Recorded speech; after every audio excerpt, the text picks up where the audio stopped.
Kevin, it's time to turn the tables. If you had to bring one condiment with you to an island on which you are stranded, what condiment would it be? Well, the first thing I have to do, Jeff, is I have to comment on the question. The history of this question goes back to our first interaction. Um, the simple answer is it has to be ketchup.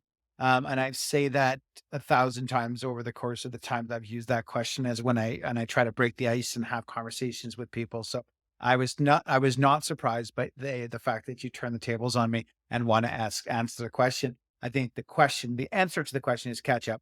I think you could go as far as mustard and maybe sriracha sauce as options.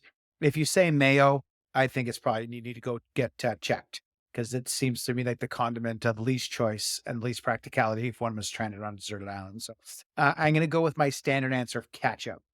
What if we rebranded mayo to garlic aioli?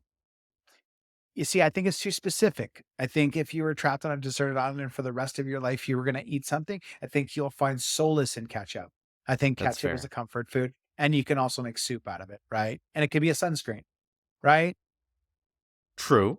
I haven't thought of it that way, but Yeah. of course that's a way that someone like you would think about it. Oh, Welcome to How It's yes. Med, the podcast where we chat with people who are shaping the future of healthcare, health tech, and health systems. On this pod, we do a long form podcast where we learn about the stories, secrets, and skills of those who seek to make our lives longer and healthier overall. We've interviewed venture capitalists, doctors, engineers, tech transfer agents, Olympic hopefuls, and your occasional mass gathering medical systems expert. This time around, we've got the inimitable Kevin Jones, President and Chief Operating Officer of Odyssey Medical. Kevin, how are you doing? Today is a great day, sir. I appreciate the opportunity to come on the podcast.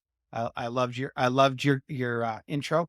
Definitely not qualified to be in any of the categories that you mentioned, so I appreciate that. Olympic hopeful has never been on my list of things I was ever going to be, but enjoy the intro. Today is a good day. It's the end of a planning cycle for us, so Monday, Tuesdays are kind of our Saturdays, Sundays for the most people because we do lots of work on the weekends. So didn't mean I wasn't at the office today, but we're just coming off of a busy weekend getting ready for the next. That's great. I also noticed for the listeners who are just listening to the pod that your shirt is the same color as your wall, and I appreciate that synchronicity. It does. It does. Some people are like, you like orange. And I'm like, I love orange. It's my favorite. It's my favorite company. It's the company color. Ironically, though, I would never suggest anyone buys an orange vehicle. That feels like overcommitment to the color orange. So for me, orange is a great accent color. It's an accent wall color. Occasionally it's my hunting shirt, for work. But yeah, orange is definitely it's branded into my life. I know my car, my girlfriend would describe is the color of Melina, so Okay. bloody stool. So I would I Oh, would great. argue I would hard argue that orange is a better color than the color of Melina. Okay. But for the sake of not talking about stool or condiments anymore, Yes. Let's get the hard stuff out of the way, Jeff. Now let's get to the easy stuff. of course.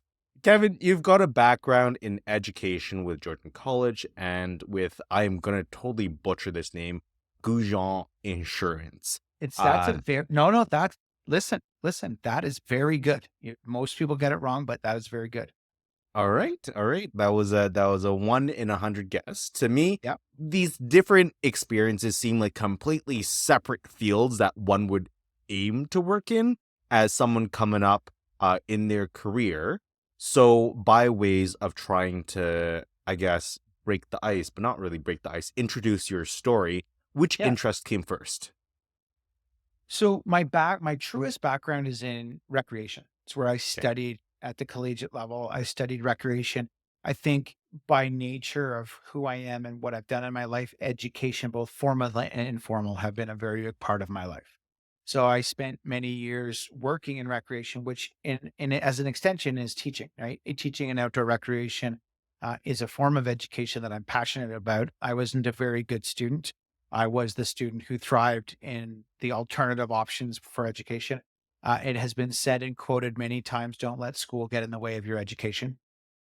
And so I had lots of opportunities in life to educate myself and be educated in a very non-traditional way.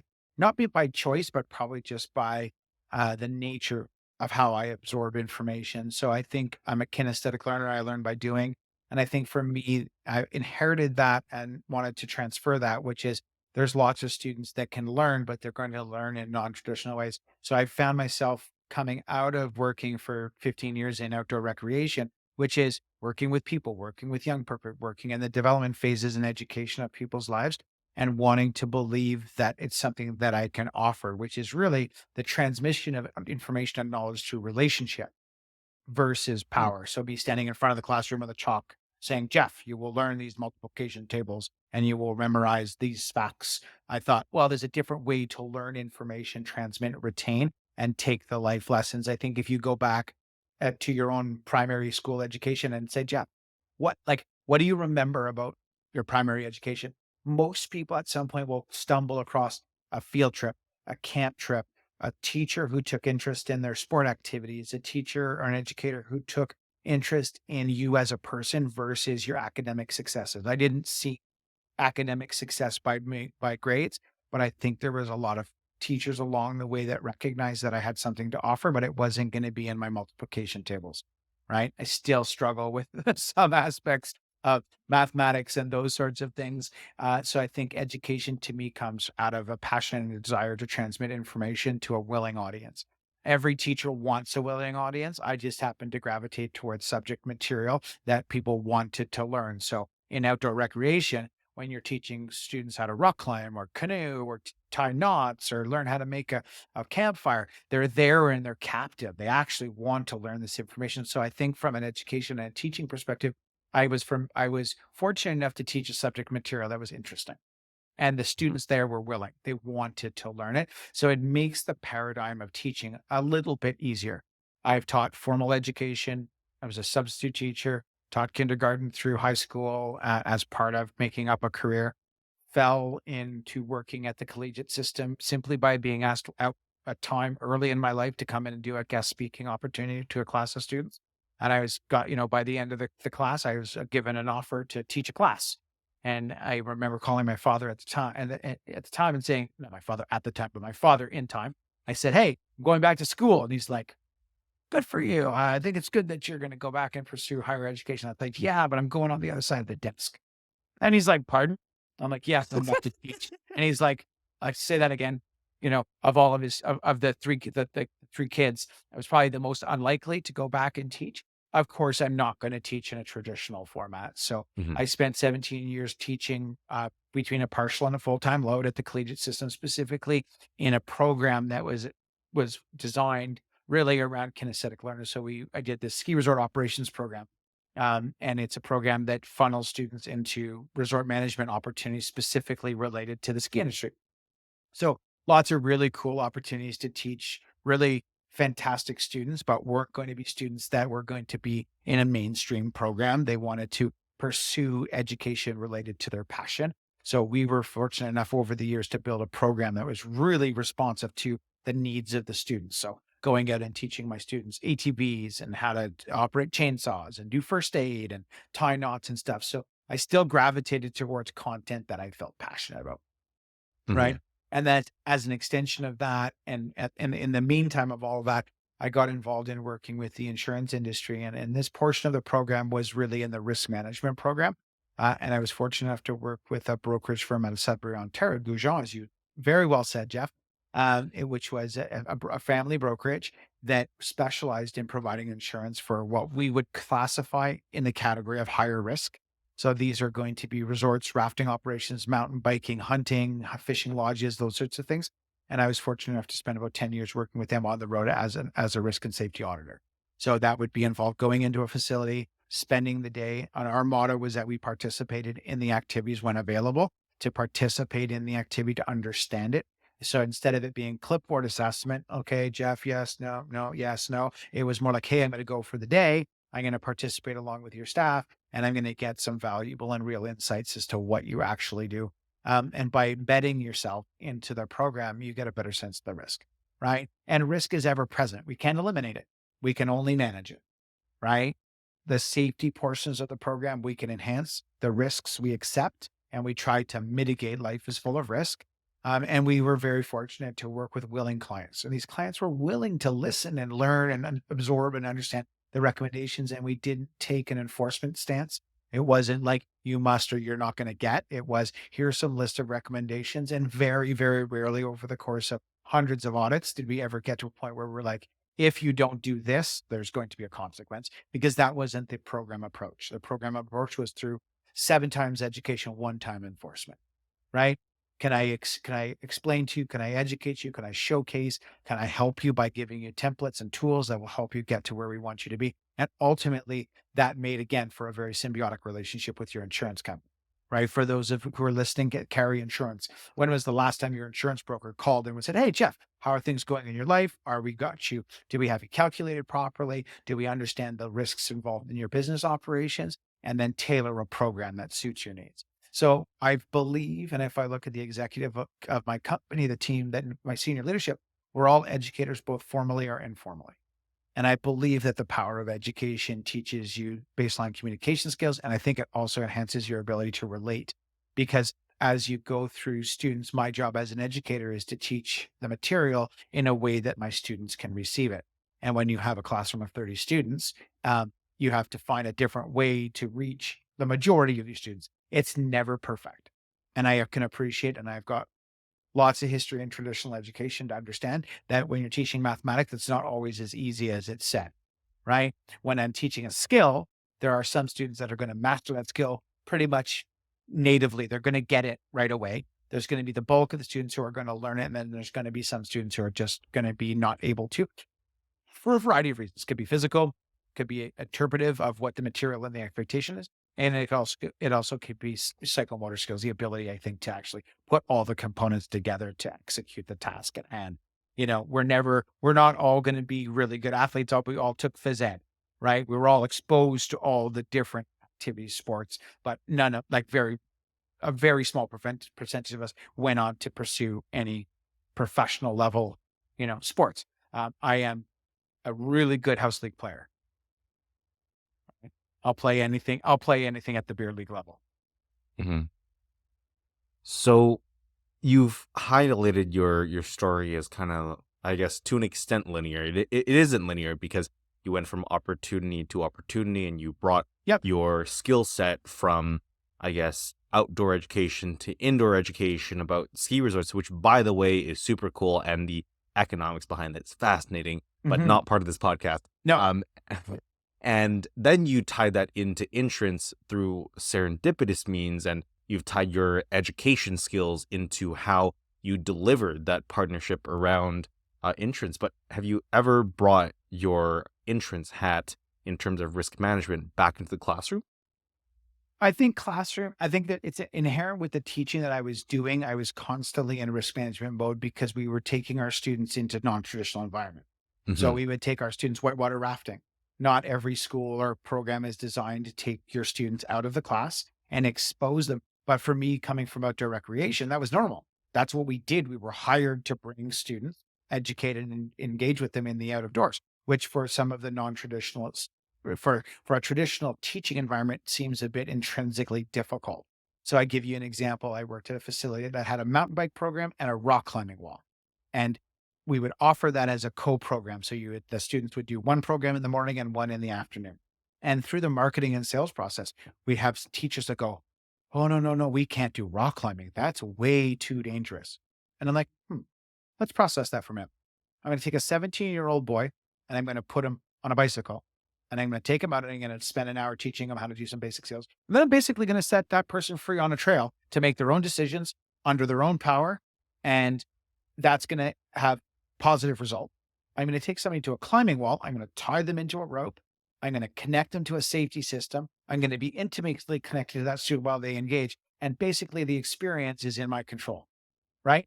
And the perception of risk was that rock climbing was more dangerous than the mountain biking because cycling is more accepted. Hmm. And I'm like, if you looked at it from a risk perspective, there is a higher probability and chance that someone's going to get hurt. Mountain biking, they have to make their own decisions. They're in control of their own speed. They're in control of their own braking. They're in control of their own decision of, do I go on the green trail, the yellow trail, or the red trail, right? Whereas if you're in a climbing environment, you and I are intimately connected. We're going up an artificial climbing wall and we're coming I'm pretty much in control of most of that experience. And the margin for error is very, very small because the decision for the student is to go up or go down. And Yeah. if they go up, they're going to come down because gravity is going to say, you're coming down. I'm in control of that versus allowing a student to free ride and decide and make their own choices. So a lot of what we dealt with and what I try to conceptualize is the perception of risk versus the risk reality. Take the numbers, understand the facts, and then say, is this in fact really dangerous? One could argue the bus ride up to any facility was more dangerous statistically than the activity itself. It's just perception.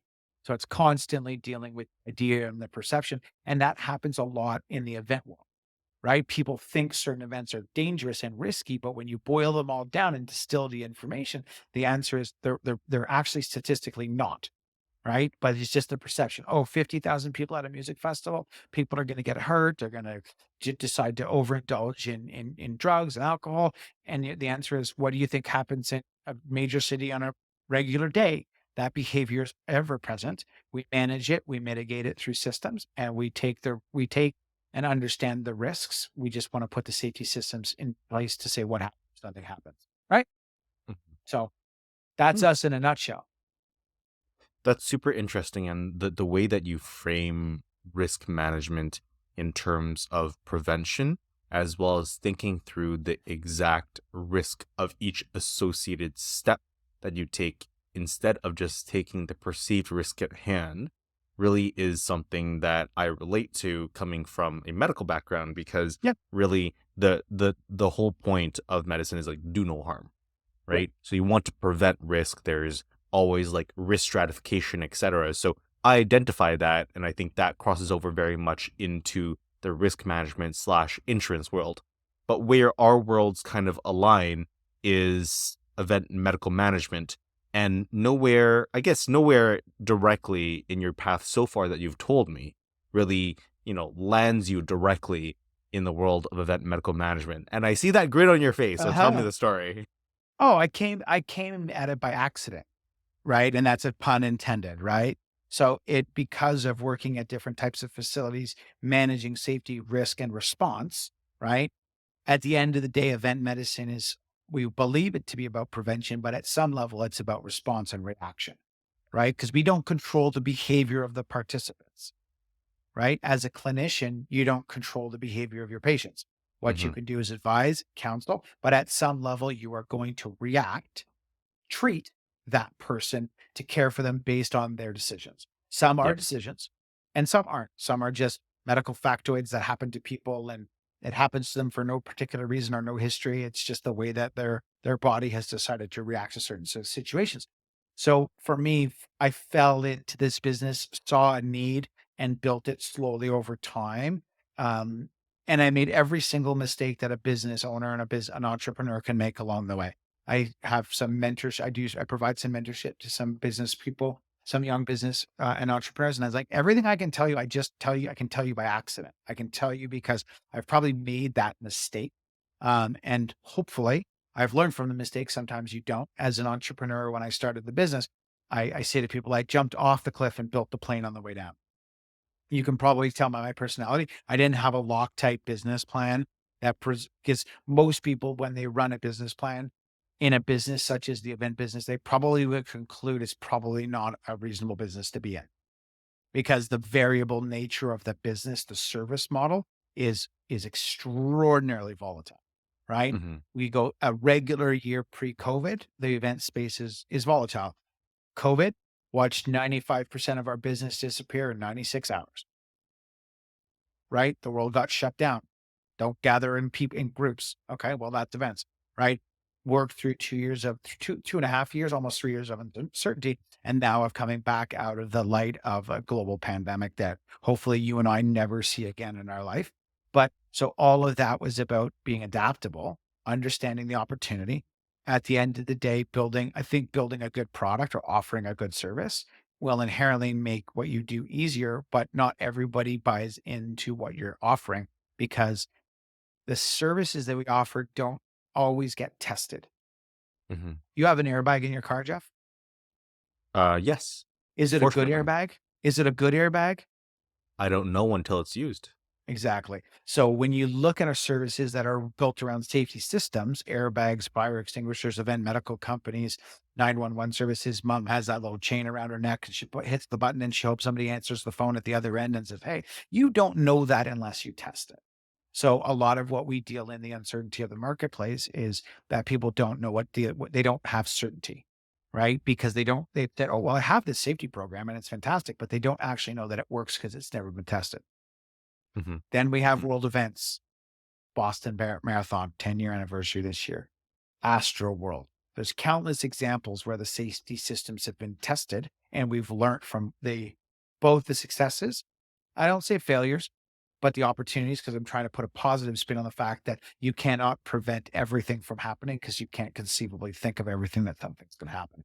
And every time something happens, you're like, why didn't I think of that? Every time you think of that positively in your life, you probably can think of that negatively. I never thought about that. And the answer is, well, of course you didn't, because you're not thinking about how to hurt people, right? So I Hmm. think the variable nature of the work that we've done has taught us over time through repetition, lessons, and expectations. So when I went into this business, started off 10 by 10 pop-up tent and a couple of people, standing at an event ready to provide services and aid, and did many, many, many events, Jeff, where we did nothing. Thankfully, where services that goes unrecognized until used, when used, is oftentimes critiqued for the way that it's done. But at the end of the day, we hope that there's a balance of what people feel, the emotion of feeling I feel safe when I know that there's a team here that's going to react. But at the end of the day, we can't control what happens on the event because we're not in control of the participant, their actions, their behavior, and their choices. So we go prepared, ready for the eventuality. We can't respond to every eventuality, but we can provide baseline expectations based on the risk match care, which is a term we've coined, which is Hmm. looking at the idea of the event through the lens of risk. What can happen? What's a practical response for any private organization providing out of hospital emergency response care? And then how can we support the organization to raise the alarm, get more help, bring that support in? And at some point, we have to transfer that to the public system and say, we've done the best we could for this time. And then we hand it over to the public system and say, you guys need to take it from here. Hmm. All the So while, the what I'm world's getting more complicated, Of course. And right? of course you built this, as you said, while you're on the way down as you went. Was there a particularly inciting instant that made you realize that there was a need in this space? I think because I was in this space, I think people had a lot of perceptions and there a lot of education needed to happen about what an event medical company was there to provide. Yeah. So we get compared to a lot of organizations, and one of the most frequent things we hear about is, well, where's your ambulance? We don't have any. Well, you should. Okay, but we can't. Oh, yes, you can. Other companies have ambulances. Yeah, they have ambulances. They're trucks that look like ambulances, but they're not able to legally transport a patient in an emergency situation to a care facility. And so you spend time educating people. And they've gone through their whole events life believing that that ambulance was there from a private company was able to transport. So I loved that portion of being able to educate people as to why the services need to be remodeled and looked differently. We need to look at it from a different lens and educating people as to what can be done appropriately. And right service, right time, right person, right saves is really our motto.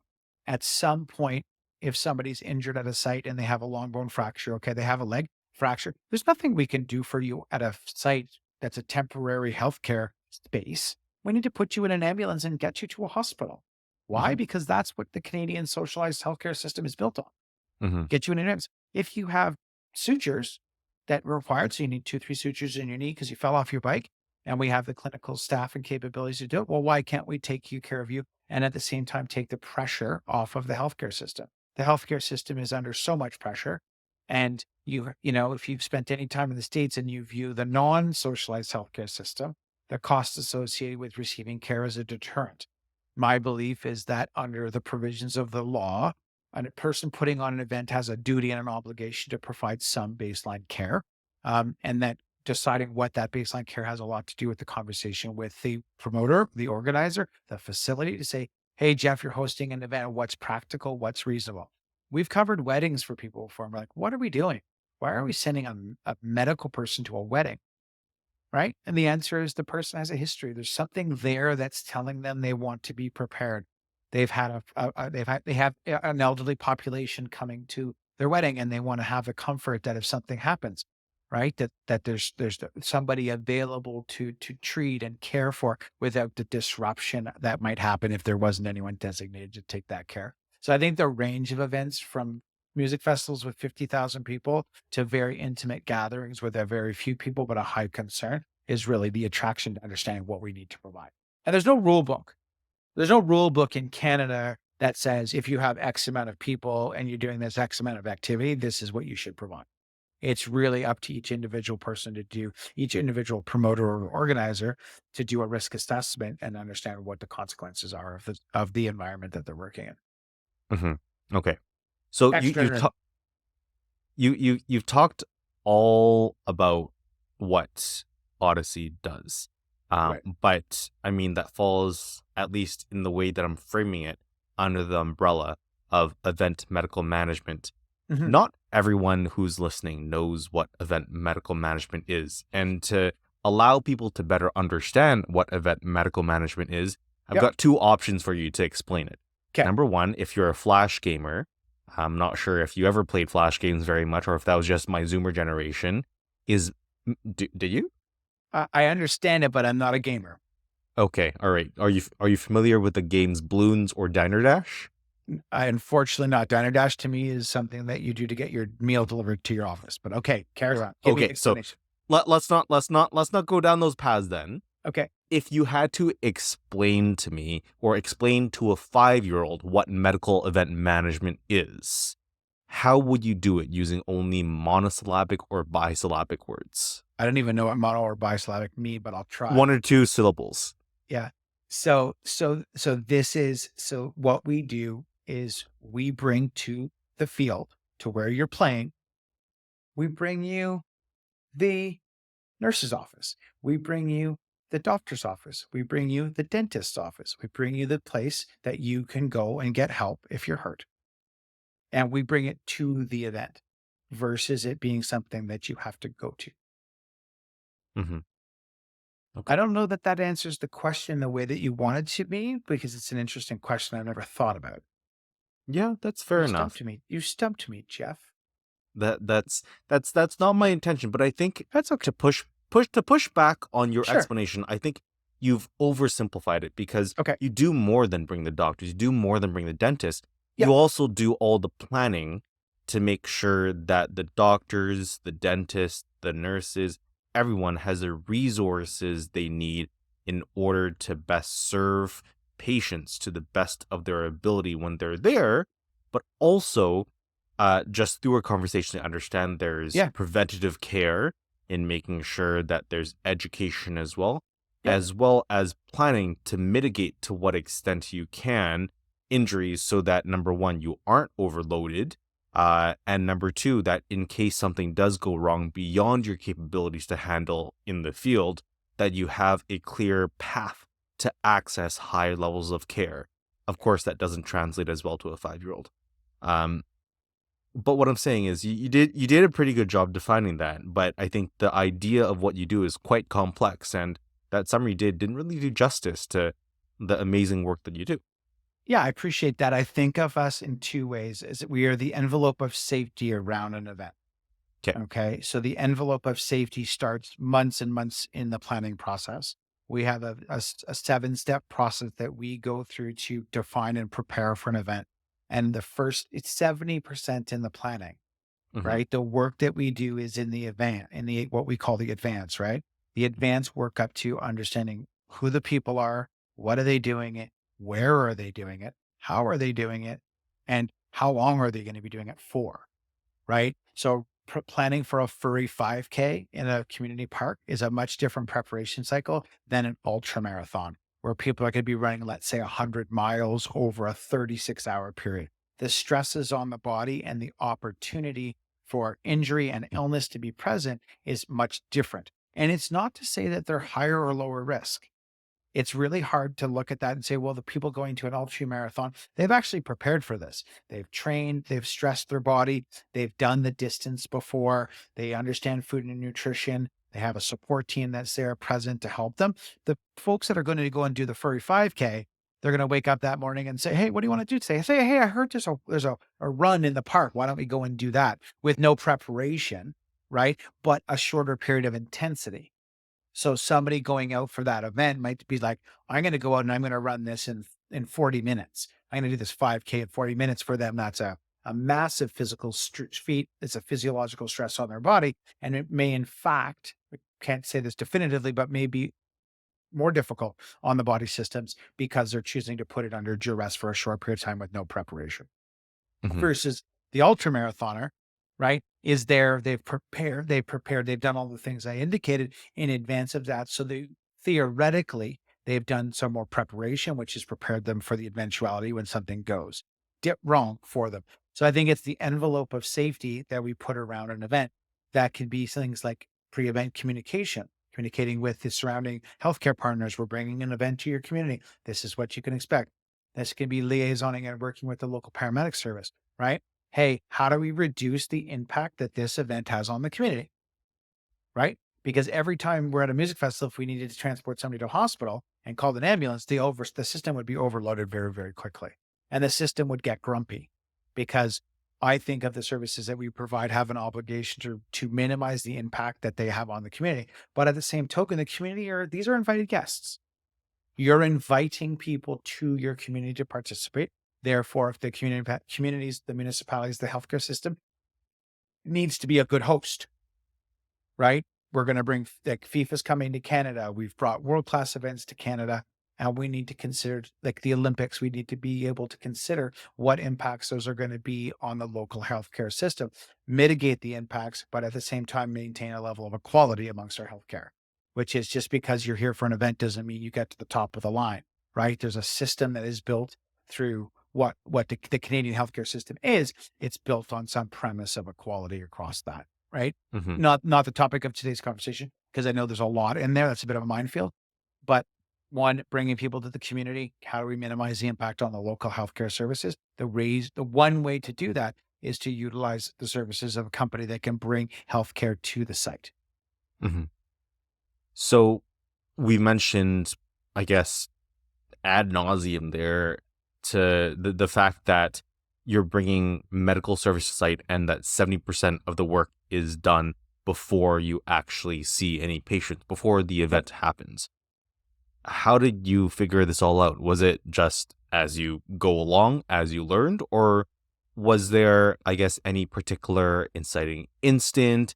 Was there any system that you've built that allows you to collect, retain, and process information so that each, I guess, event provides a learning opportunity for your organization to better serve the people who come to an event at which Odyssey Medical does its job?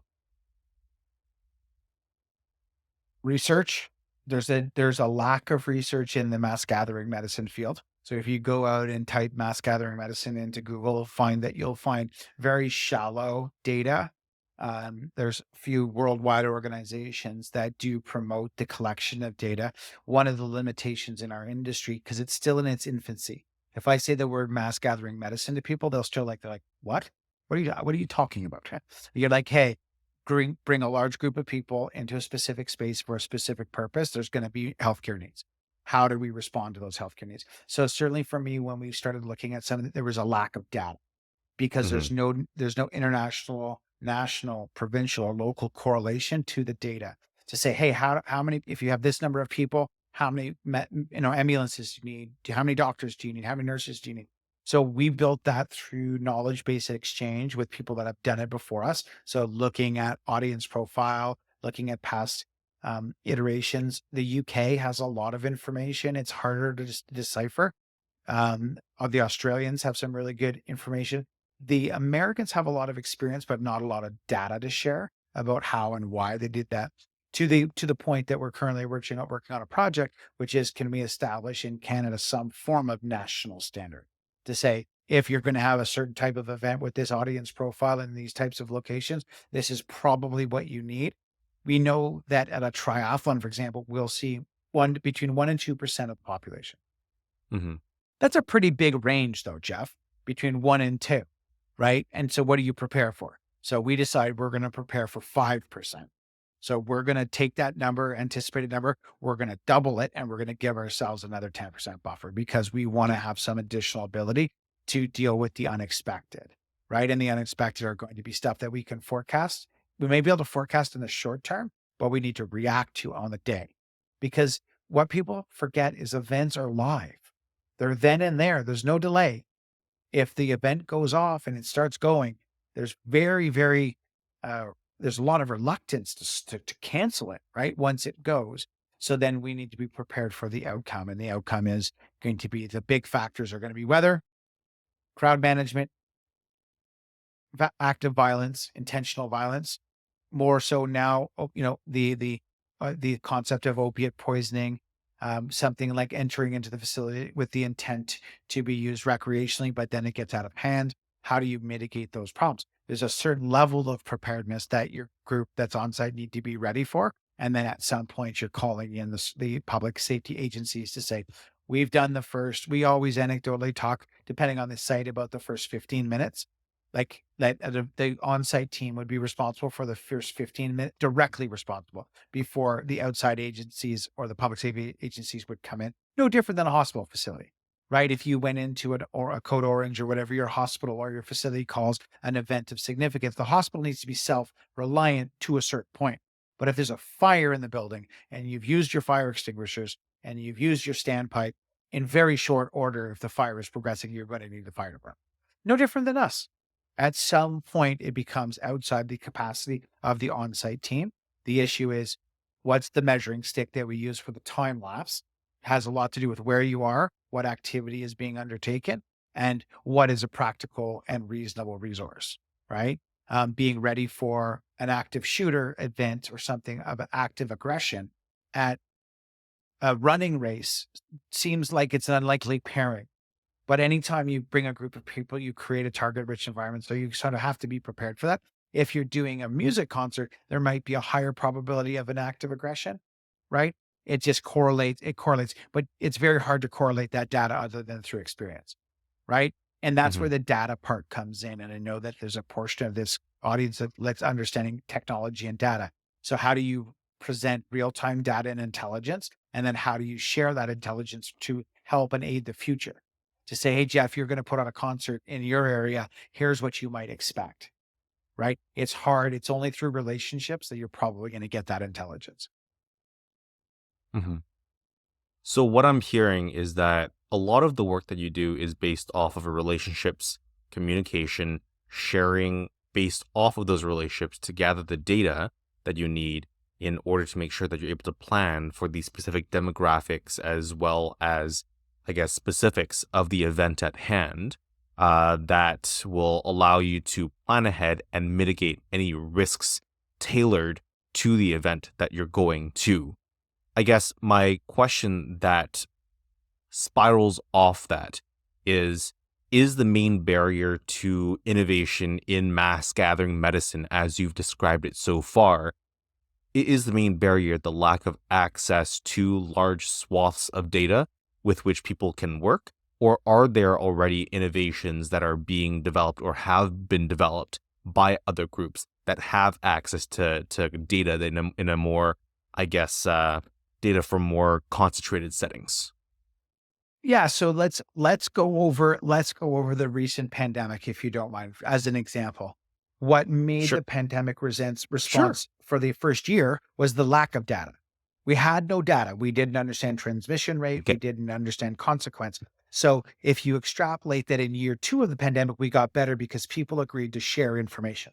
Canada was sharing with the US, US was sharing with Yeah. the UK, and then we were starting to understand trends.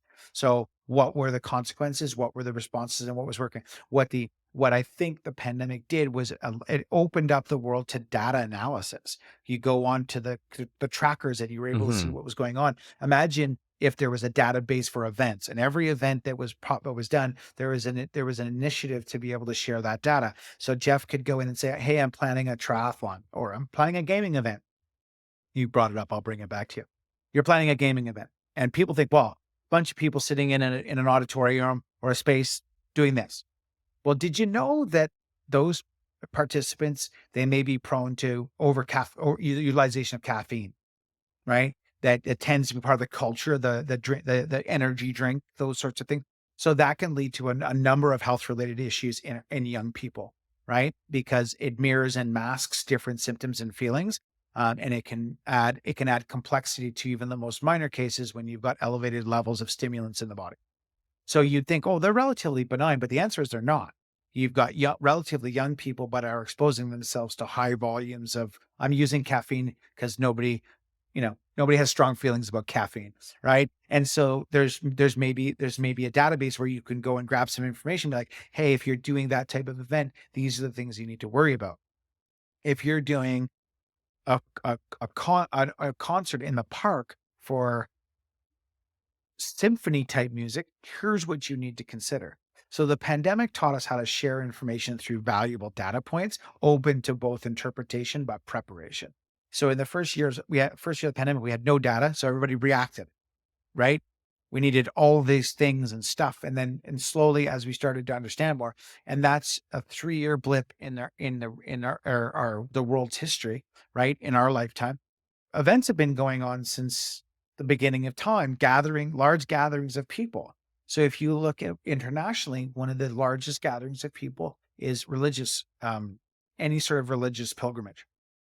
And there's pilgrimages with millions of people that go to it. Pales in comparison to anything we would see in North America as far as a mass gathering. So that when you look at the data sets coming out of those situations, there's a willingness to share that. And you're going to see X amount of general medical. And so when we look at large gathering with lots of history, so Yeah. religious congregations have lots of history. There's lots of pilgrimages to that we can look back and say, what are the responsibilities of the organizers, of the people in the space, to be able to provide service for care for the people that are attending these? A lot of these are unknown numbers, Jeff. That's the big problem. There's no tickets. You don't buy a ticket. You decide to go on a religious pilgrimage, and it's only going to be based on some estimates and some historical data. And then what are the influencers, right? The biggest problem, of course, with the influencers are unpredictable. What is going to happen is going to have something to do with the number of people that are coming. What condition are they coming in? What are they going to encounter when they get there? Right? So as a part of a general population, any gathering of people is going to bring sick people. It's going to happen. There's going to be somebody that's going to arrive at that event that's already going to have a predisposition to an illness or an injury. And that illness may be chronic in nature. They've arrived ill, particularly with the draw of the religious pilgrimage. What do you see? You see the elderly. You see the infirmed. You see people that they're seeking that religious connection because they are feeling physically unsettled. So I think it's such an interesting thing to be able to look back. A lot of the data is proprietary. Some events don't want to tell you the number. They don't want to share that because they don't want to admit that people come and get hurt at their event, right? So there's not a secretive nature, but there's an unwillingness to disclose it because the willingness to disclose draws attention to it, right? It says, oh, in fact, that is like, think back to your childhood. If your parents had the stats and the data of injury for every event that you wanted to attend, they might have been like, no, Jeff, you're not going to that event because the chances of you being injured are elevated, right? And the perception of risk. The gaming events are low risk. The ultra marathons are high risk. Climbing Mount Everest is dangerous. The answer is it's all a lot to do with preparation and prevention and perception, right? And at some level, acceptance. So when you have events that are wide open, no ticket sale or unbound events, you have a lot less control over what's happening because there's an uncertainty. If you and I decide to put on a dance party at the local, club, we have X amount of tickets we can sell. We probably can formulate a plan based on those numbers. So the uncertainty of the open custody events makes it difficult. So the big things are data, the willingness to capture it and share it across a universally acceptable format. What Hmm. constitutes injury? What constitutes illness? What is, what is a serious injury? What is a catastrophic injury? What is a life threatening? What is a life changing? So even just terminology to understand what that is has a lot of synergistic opportunities in our industry. But our industry is in a formalized industry in a lot of ways because a lot of the event medicine work is still being done by ad hoc groups. Oh, we have a local community event. We have, we got a couple doctors and some paramedics that come out and they provide the support, but it's in a very informal way. So as mass gathering gains momentum and you have ability to create enough density of events to make the data set valuable. The problem is the data set, particularly in Canada, we lack depth because our event season is very small, very short, Hmm. right? There's only so many days you can put on an event. There's only so many summer weekends. And the Canadian summer is, the Canadian event season is kind of from maybe April Fools to Halloween. That's about the extent of it. And then after that, you're indoors doing the more, stadiums and venues and those sorts of spaces. Hmm. That makes sense. Yeah. So yeah, there are multiple barriers at hand that prevent systematic innovation in this space that really allows one consolidated group from being able to siphon up all the data and then build a model specifically that would allow for prediction of what resources need to be deployed. Because that really, to me, correct me if I'm wrong, would seem to be kind of the holy grail of mass gathering medicine, being able to put in various factors that you think your event would have, and then essentially spit out what exact resources do you need to prevent what sort of risk at what percentage certainty. Correct? Correct. And then look at the roots and the parallels of mass gathering medicine to disaster medicine. Hmm. Right? So you have an upcoming disaster. We've got wildfires in Canada. We've got tsunamis in other parts of the world. And the answer is there a coordinated response based on a data set? Probably not, because we don't. There's too many variables. What we know, what we know from disaster medicine is that there are some correlative pieces that you could use to baseline it, but there's so much uncertainty with the way that the incident unfolds. Right? And an incident hitting a low population, low structured environment, i.e. in the sense that maybe you don't have high buildings, you don't have towered accommodation, those sorts of things.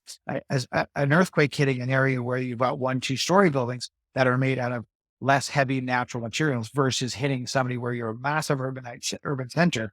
And now you've got large structures collapsing. So the environmental factors of both of those environments really make it difficult to say, hey, we've had a tsunami, we've had tornadoes hit, we've had different types of natural disasters. Can we understand the predictability of the nature of injury? The answer is no. We know there's going to be some hurt people, right? So we're going to go at it in a phased response. Our job at the mass gathering level is to try to predict that in a better way. So correlative data with our colleagues in the space who are willing to share. D, identifying the data. So through the studies that are out there, there's a limited number of studies that are out there that are de-identified data where we talk about music festivals or running events or triathlons without identifying what they're, but anybody that's in the space will know exactly who you're talking about. That's the nature. Like all this cloak and dagger stuff is like, I know what event that is because I've read that, I know the space, right? So what is the benefit of all of all of this from a perceived lack of willingness to share? And really, there's nobody that has a mandate. That's the other problem. Who has a mandate? Because every jurisdiction in Canada treats events in a different way, right? Some they submit a permit, tell us what you're doing and go ahead. Others are very restrictive, right? And the very restrictive environments are hyper regulated. If there's rules, there's regulations, it tends to be that the events will go away from those areas because there's hyper regulation, Hmm. right? So when we were younger, we might choose to engage in activities that we knew which friends' houses we could go and do certain things, if I'm being generalized. And we knew the ones where we didn't go to. Same thing from an environment. You just kind of know where the thresholds are of the behavior and the activity of the guests that you intend to interact with. All Hmm. right. And event medicine or mass gathering medicine has such a wide range of applicability in the world because what you consider an event, Hmm. right? 10 people trying to attempt a world record might be an event. 50,000 people coming to a concert is an event in my mind. So even the mere definition of what constitutes an event versus a regular part of routine business, right? Hmm. Oh, I'm going to bring 5,000 people to my ski hill this winter on Saturday. That's not an event. It's a mass gathering of people participating in a sport at a facility for which is intended to do that. It's not really an event. It's kind of regular and routine business, whereby I'm going to bring the Pan Am Games, or I'm going to bring the Special Olympics. So I'm bringing a supernumerary opportunity to the event that's going to overlay on top of that. That may constitute an event because it's out of the norm of regular business operating. Hmm. Hmm. I think all of this makes me wonder whether or not this space is ripe for uh, health innovation as it's been portrayed on this podcast overall. Because we've talked about medical devices, medical software that deal with very well defined medical problems, for example, like diabetes, certain medical illnesses, investing in companies that I guess, look at specific defined problem spaces that you can tell very clear cut stories about. And while there are clear cut stories that come from some of the events, it seems like that information is either very siloed or very disparate or non replicable. And the ingredients to really create a replicable system that reflects innovation as it's normally seen, those aren't there just quite yet. However, the innovation that is done reactively, and to what extent could be done proactively by humans, because that's just what we have right now. Is that a correct assessment? It's a brilliant assessment of somebody that's taking an objective view as where's the merger of technology. We have become such a technologically dependent society. Jack, you and I, in the middle of our podcast, my internet decides to say, "Oh, I'm going to take a break," and now, and we come back, we regen, and now we're back where we were, right? So the reliance of technology. I give you three examples. One is, let's talk about a digital healthcare record. Sounds pretty simple, right? You have a tablet. I see Jeff, the patient. I input some information. I put that record into the cloud. The Canadian government still hasn't figured out how to make an affordable electronic health record.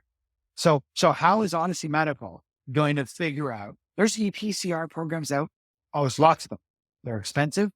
They're clumsy. They're reliant on internet. What's Anytime, EPCR? sorry, an electronic patient care record. So in Gotcha. the field, sorry, in the sort of pre-hospital care environment, an EPCR or PCR patient care record is simply our formal documentation. So we're at a site that doesn't have reliable internet yet. So my EPCR, my electronic patient care record system, is actually untenable to use it because we don't have access to reliable internet. So how can your system, how can the teams, how can the world innovate to accomplish that when some of the baseline expectations, we're a Google-based company, okay? The day the internet goes down, the office, I send everybody home. Like, go home, go find internet somewhere because we have become so reliant on that. A recent case, we had a case where a patient was at VFA, so they were in cardiac arrest. We deployed a defibrillator. We utilized the defibrillator. And if you understand that the technology behind a defibrillator, it will take an ECG. It will have a strip built in the system. Do you think it doesn't print it out? It gets stored on a data card inside the device. That device needs to be transported. It needs to be scanned, read, downloaded, and transmitted. Like, that all sounds like it's an easy process, It's but not. it's not. The automated external defibrillators on an event somewhere. Our office is somewhere, and the clinician that wants the data is somewhere. And all this seems to feel like it needs to happen in real time. So now we're having to take great technological leaps of faith that we're going to be able to get that data transmitted in time. Is it changing the immediate outcome of the patient? Probably not. I mean, at that point, you've treated the patient. This is retrospective data to help the clinician paint a picture. All of that is very, very reliant on technology. It's tech heavy. So be able to have those systems in place as a private company is quite challenging. It's expensive because, let's not get started on data in Canada, right? And how much it costs just to transmit packets of data where the rest of the world has figured out to do it for next to nothing. We're having to pay multiples of hundreds of dollars per month just to keep our systems connected, right? And then the education piece is, how do you teach people that come and work for you for an instant in time the system that you're using, because every system requires training and education and practice and then updates and tweaking. So we're always trying to leverage lightweight technology that's adaptable and nimble to the space that can be deployed in a variety of spaces. Because I believe in the system. I believe in the checklist. I believe the checklist manifesto. I actually believe that. I believe that if you give people a well thought out checklist, you'll get the best data, right? Because you've got leading them down the questions versus, hey, Jeff, here's a blank piece of paper. Tell me what happened, right? And you're going to record that. So the value and the utilization of technology seems unsurmountable based on the size of our market. If Mhm. the States is 350 million people and Canada's maybe approaching 40 million people, I think it's skosh higher than that. Like our volume of people to mobilize these sorts of systems and try them is almost deafening to figure out how you can do that, because the market is so it's attributed to a relatively small market, right? Mhm. We don't have the repetition to warrant the systems investigation, systems creation, architecture, and engineering, right? Mhm. I can dream all day about an electronic patient care record, but the simple fact of going to any open source program that doesn't reside their data in Canada create the Nightmare. challenge. Yeah. I have now put identifiable Oh. healthcare data in a form, a Google form. I love Google, but I don't control where Google puts the data. They bounce it amongst all of their servers, which is intrinsically why it feels safe to a lot of people.